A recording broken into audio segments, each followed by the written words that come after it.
Fala galera, e aí? Seguindo o hype de Batman, nesse vídeo aqui eu vou analisar pra vocês os 3 Coringas mais famosos a partir dos anos 2000. Ou seja, Heath Ledger, Joaquin Phoenix, e agora parece que a gente vai ter um na nova saga The Batman, vamos esperar pra ver como é que vai ser isso aí.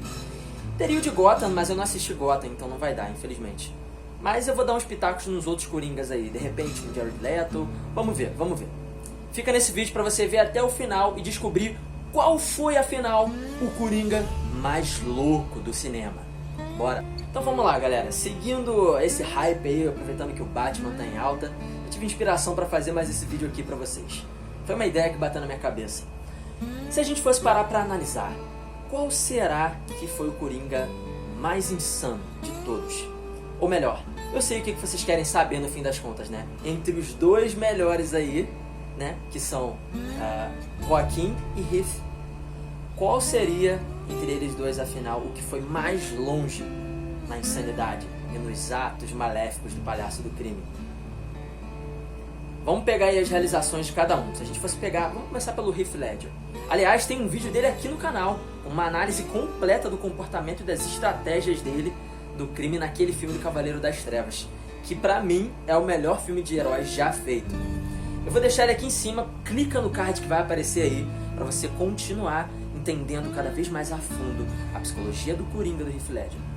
Mas vamos lá. O Coringa do Heath Ledger, ele demonstra ser, apesar de bem incompreensível aos olhares gerais, né? Se você olhar por fora, só a superfície, ele na verdade tem bastante lógica no que ele faz. Ao contrário do Joaquin, que comete uns atos assim que realmente estão ligados a um campo mais patológico, mais de patologia mesmo, né? Ou seja, de doença psicológica, doença psiquiátrica, transtorno mental. Mas a gente vai chegar nele. Agora o Heath Ledger não. Desde o começo do filme, ele já mostra assim, um plano bastante estruturado, ou seja, ele é bem inteligente ao elaborar a sua entrada. Ele engana todos os capangas que ele mesmo contrata para roubar no começo do filme e sai sozinho vitorioso. Vocês lembram? Ele faz aquele plano lá e no fim ele dá uma ordem para um eliminar o outro, eliminar o seu parceiro, que eles se dividem em duplas, né? E é claro que ele se coloca de uma maneira privilegiada para que ele no fim consiga ser o único sobrevivente. Na prática é ele quem consegue ir embora e se dar bem sozinho no fim do dia, no fim do assalto, né? Ou seja, ele mostra que a consciência dele está bastante racional, ele não está fazendo as coisas de uma maneira bem delinquente, mas assim, não de uma maneira com falta de sanidade, né? Ele sabe o que ele está fazendo, ele sabe exatamente o que ele está fazendo, não está em nenhum tipo de surto psicológico, um surto psicótico, por exemplo. Isso continua quando ele invade a reunião dos mafiosos de Gotham. Nós, né, seres humanos aí comuns, até o acharíamos meio maluco por executar esse plano, invadir. Afinal, quem é que invadiria uma reunião, né, dos mafiosos mais perigosos de uma cidade bastante corrupta, insana por si só? Mas a gente vê que ele tem uma entrada, um auge do ato dele, clímax, né? E uma saída planejada, porque ele consegue, né? Ele tá com o corpo cheio de bomba, ele tá disposto, ele é capaz de fazer o que for necessário e o quão longe precisar. Mas, mais uma vez, é um ato pensado, ou seja, essa seria uma segunda situação. Eu destrinchei todas essas situações lá no vídeo dele. Deixa pra depois, deixa esse vídeo aberto pra você ver depois desse aqui, tá bom?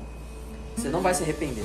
Mas é isso, ele chega lá com um humor bastante provocativo, um humor que faz sentido, né? A piada dele faz sentido, ele não tá falando coisa sem sentido, porque ele fala um negócio e depois ele executa aquele negócio. Ele fala que o lápis vai sumir, ele faz o lápis sumir de um jeito aí bastante sombrio. Mas enfim, ele demonstra a lucidez.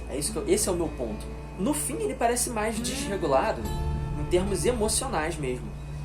Ele é um Coringa que ele é viciado no caos. Ele é o agente do caos, né, como ele mesmo diz.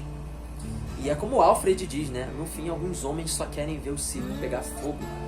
Literalmente, né? A gente tem aquela cena dele, bum, explodindo tudo.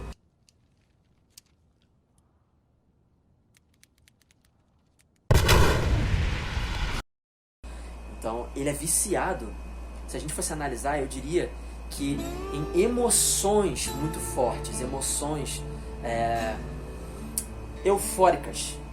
Ele gosta muito de euforia, é isso que ele busca nos atos dele. Como? Fazendo tudo dar errado para todo mundo ao redor dele, principalmente o Batman. Mas tem bastante lógica o que ele faz. Agora, passando pro Heath Ledger. Errou! Quer dizer, passando pro Joaquin Phoenix. Esse é um caso um pouco mais delicado. Eu já vou ser polêmico aqui de cara e já vou dizer que não. Joaquin Phoenix não é um psicopata. A gente não está falando de um Coringa psicopata. O Coringa do Heath Ledger se aproxima muito mais desse quadro. Mas por que ele não é, então, o que o cinema chamaria de psicopata?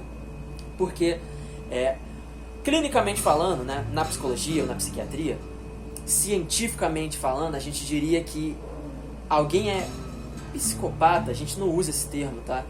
Mas antigamente, o que o cinema chamaria de psicopata é o que nós chamamos de alguém com transtorno de personalidade antissocial, que são pessoas que demonstram padrões de violação dos direitos dos outros, ou seja, abuso de uma maneira muito invasiva, não só psicologicamente, mas fisicamente, que é o que o Coringa do Heath Ledger faz o tempo todo. Ele invade a festa do Bruce, coloca faca na boca dos outros, toma a bebida das pessoas, envergonha Rachel, envergonha outros convidados do Bruce, ou seja, faz as pessoas se sentirem constrangidas na presença dele, e ele se sente bem com tudo isso. Então, isso caracterizaria um quadro principalmente de transtorno de personalidade antissocial. Lembrando que eu também expliquei a fundo esse quadro usando o exemplo do assassino de Pânico 2, que eu vou deixar também aqui em cima nos cards e aí na descrição para vocês conferirem, se vocês quiserem entender melhor sobre esse diagnóstico especificamente, ou seja, do psicopata. Mas voltando para o Joaquin Phoenix, por que a gente diria que o Joaquin Phoenix não é um Coringa psicopata? Porque eu vou fazer um vídeo melhor explicando só a situação desse Coringa, mas por hora esse vídeo já tem até uma capa pronta, eu já fiz tudo pra ele, só falta gravar mesmo, eu vou fazer pra vocês. Mas por hora vamos ficar aqui, nessa explicação. Por enquanto eu vou dizer que ele, ao longo do filme, no segundo ato, ele se torna um assassino, né? Quando ele, naquela cena do trem, decide executar os seus agressores, mas até aquele momento, na verdade o que a gente vê é ele tentando lidar com as suas perturbações, né? De uma maneira até funcional, tentando se inserir naquela sociedade injusta de Gotham. E até nesse momento em que ele executa os criminosos, ele não faz para se divertir, embora ele acabe se sentindo muito à vontade, né, com esse ato.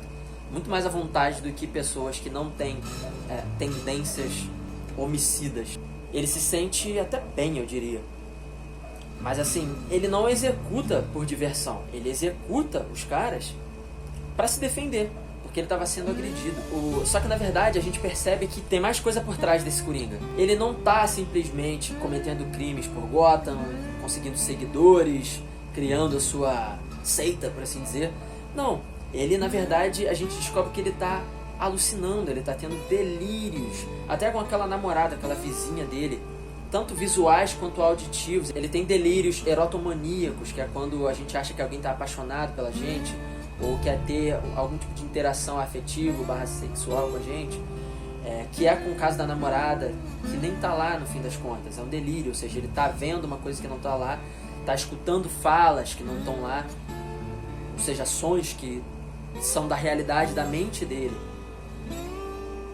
e tá imaginando que as pessoas têm intenções que elas nem têm na verdade. E isso é típico de um surto psicótico. O Coringa do Joaquin Phoenix é, na verdade, um psicótico, uma pessoa em pleno surto psicótico, um quadro agudo, um quadro gravíssimo, em que ele precisaria sim dos remédios, da terapia, e não ficar por aí por Gotham sem auxílio nenhum. Ele também não tem uma boa rede de proteção, que são as pessoas dispostas a ajudá-lo, as pessoas... Ele vive num meio assim... Ele vive num meio nada saudável, né? Um meio bastante doente, o que acaba agravando muito o quadro dele. Ele perde o trabalho, que era a única coisa que ele amava e que ele tinha para se vincular à realidade, era o pilar dele de contato com a realidade, que era o trabalho de palhaço, com as crianças, aquele contato com as crianças. e ter alguma função, ser útil. Quando ele perde tudo isso, inclusive a mãe dele também, né? O quadro dele vai de mal a pior. E para completar, depois que ele descobre que o Murray, seu ídolo, também estava pouco se lixando para ele, ou seja, as pessoas também para ele, na cabeça dele, num dos delírios dele, estavam rindo dele, até na TV inclusive, né? É um quadro bastante rico para a gente analisar, tem muitos sintomas.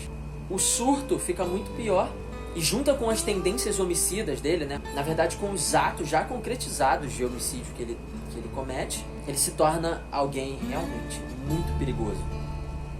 E nesse sentido, né, em termos de insanidade, do ponto de vista clínico, psicológico, o Coringa vencedor seria ele mesmo. O Joaquin Phoenix. Ele tem essa mistura perigosa de um quadro clinicamente bastante delicado, bastante grave, e um lado homicida, um lado assassino.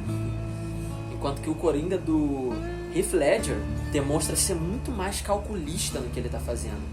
Saber bem direitinho para onde que ele está indo, o que ele quer alcançar com os atos dele. Mas igualmente perigoso e assassino. Então, em termos de maldade, os dois estão ali pau a pau. Fica até difícil decidir quem seria o mais maldoso, o mais maléfico dos palhaços.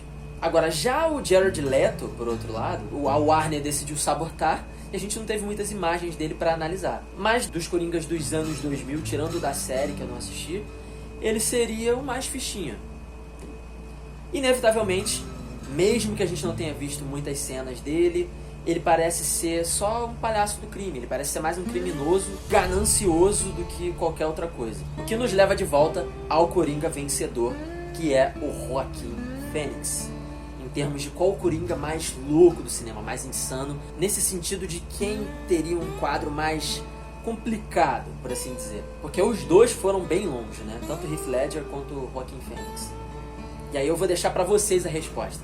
Me diz aí, qual o Coringa que você acha que é o mais insano do cinema desses dois aí? Ledger ou Phoenix? Deixa aí nos comentários que eu vou adorar ler. Lembrando que eu quero que você se inscreva no Cenicamente se você gostou dessa análise, se você quer ver mais vídeos de Batman, mais análises psicológicas dos grandes vilões do cinema, que eu vou fazer muitas ainda por aí ao longo do ano. Deixa o like nesse vídeo, compartilha com seus amigos que vai me ajudar demais e é de graça pra você. Espero que você se junte à família Cenicamente. Quero te ver aqui novamente. Até rimei. Um abraço, pessoal. Eu vou nessa. Tchau, tchau. Antes que eu me esqueça, galera, se vocês quiserem entrar em contato comigo para atendimentos psicológicos, para obterem algum tipo de orientação para alcançarem as metas de vocês, na jornada de desenvolvimento que vocês estão aí agora, eu vou deixar um e-mail aqui embaixo que vocês podem usar para falar comigo desde agora e marcar o atendimento de vocês, tá bom? Se inscrevam no canal se vocês gostaram, que a gente ainda tem muito mais para mostrar por aqui. É isso, Vanessa.